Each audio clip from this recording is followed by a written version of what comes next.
Let's face it, no one's coming to save you. Not your mom, not your dad, not your friends, not your mentor, not God in some magical cinematic sense. You keep waiting for a break, for a moment, for a hand to reach down and pull you out of the hell you're in. But that moment is never coming.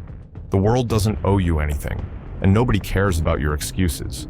You're either going to get up or start fighting for your life, or you're going to rot in the same pit you've been in. That realization, that cold, brutal truth, that's where power begins.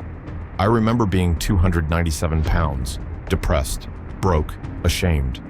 Every time I looked in the mirror, I hated what I saw. I was hiding from myself, pretending life was fine when deep down, I knew I was wasting it. People would tell me, "You're fine, you're doing okay." But deep down, I knew. They were lying to be polite, and I was lying to stay comfortable. There comes a point in life where you have to confront your own reflection and say, this is not who I am supposed to be. Not tomorrow, not when life gets easier. Now. No one is coming. You are the answer. No self-help book, no 10-minute podcast, no morning motivation video will get you there. You have to save yourself. You have to show up when it's raining, when you're tired, when the world tells you it's okay to rest. That's the difference between average and greatness. You see, comfort is a killer. It wraps around you like a blanket. It tells you you're fine. It whispers, you deserve to take it easy. And before you know it, you've spent months, years, decades waiting for the right time, the right energy, and the right motivation. But here's the truth. Motivation is a liar. It leaves you the moment things get hard. What you need is discipline. What you need is consistency. What you need is that inner savage that wakes up and says, I don't care how I feel, I'm getting after it. Suffering is the key to growth. If you're not suffering, you're not growing. It's that simple. Most people spend their lives running away from pain, avoiding it at all costs. But not me. I ran toward it. I chased it. Because I knew that the person I wanted to be was on the other side of that suffering. That's what people don't understand. They want the success, the body, the mindset, the respect.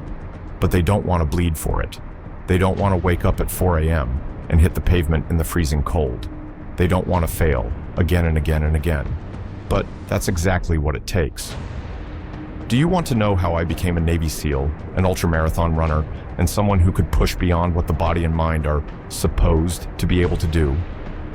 I chose to suffer, voluntarily, day after day. I embraced the suck, because I knew every ounce of pain was carving the weak version of me away. The 40% rule, you're not done yet. Most people operate at 40% of their potential. That means when you think you're done, when you're ready to quit, you still have 60% left in the tank. But you've trained your mind to stop at the first sign of discomfort. When you feel tired, push 5 more reps. When your legs burn on that run, go 2 more miles. When you feel like quitting, stay in it just 10 more minutes. That's how you rewire your brain. That's how you tell your body, I run this, not you. You want to be hard? Then act like it. Not when people are watching, not when it's easy, but when it's lonely, when it's dark, when everything in you is screaming to stop. No excuses, just work. You want to be more? Then you have to do more, not just once, every damn day. You have to show up when no one claps, when no one believes, when no one understands why you're doing what you're doing. Let them talk, let them doubt, let them quit. While they rest, you rise. While they complain, you train. While they dream, you do. It's not about talent. It's about relentless execution. It's about getting punched in the face and saying, that's all you got. Be uncommon among the uncommon. Being good isn't enough. Being great isn't either. You have to be different. You have to rise above even the best. Be the one who never stops. The one who keeps going when the rest of the elite say, that's enough. In Buddhist, people quit all around me. Men stronger, faster, and more talented. But I stayed. Not because I was better, but because I refused to break. I made my mind bulletproof. You do that by putting yourself through hell on purpose. By choosing the hard path every time. By saying, I don't stop when I'm tired. I stop when I'm done. Final word, own it. This life, it's yours. The pain, the struggle, the victories. Every ounce of it belongs to you.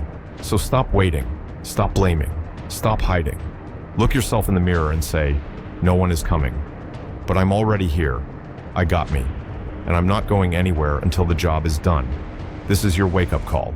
Not tomorrow, not next week. Right now. Get up. Get after it. Stay hard.